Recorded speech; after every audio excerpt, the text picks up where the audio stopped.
Now ease the cap into place and snug up the rod bolts. Ready? Yep. With all 8 installed, we can torque the rod bolts to 63 foot-pounds. Remember the rod bolt clearance at the bottom of the cylinder we mentioned earlier? Well, here's what it looks like. Just an FYI, this clearancing would cost you an extra $100 at the machine shop. The rotating valve actuating mechanism, which is a fancy term for camshaft, is a Voodoo series from Lunati. Now, it has some pretty healthy specs with 241 degrees of duration on the intake, 249 on the exhaust, on 110 degrees of lobe separation, and it has 600 thousandths lift on both intake and exhaust. The RPM range is from 3,000 to 7,000, and it needs to be paired up with good flowing cylinder heads to maximize its potential. To keep it in place is a milling thrust plate torqued to 120 inch-pounds. Now the Lunati billet timing set with multiple keyways can be installed straight up and torque the cam bolt to 40 foot-pounds. Now our Fel-Pro timing gasket can go on, followed by the Summit Racing timing cover and ATI timing pointer, which is all held in place with ARP fasteners. Controlling engine vibrations is an ATI SFI approved super damper,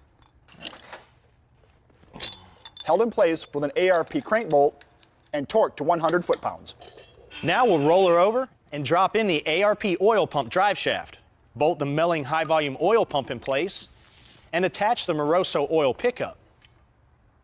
Now the one-piece pan gasket can be laid down, and aligning it are ARP's bullet nose studs. Now their front sump 7-quart oil pan can drop on over those studs. It's designed for street strip use and will clear stroker crankshafts.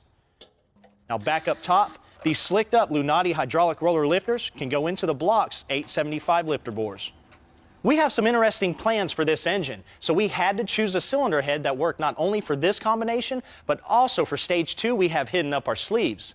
Now these are Airflow Research's 205cc Renegade competition heads. Now they're designed for race or heavy street strip use. They're fully CNC machined from the exhaust port to the intake runner, as well as the combustion chamber, which also houses a 2080 intake and a 1600 exhaust valve.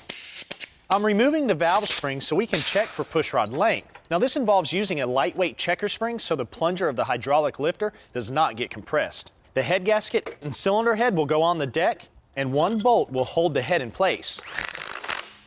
Now the guide plate and rocker stud are installed since it affects the pushrod length.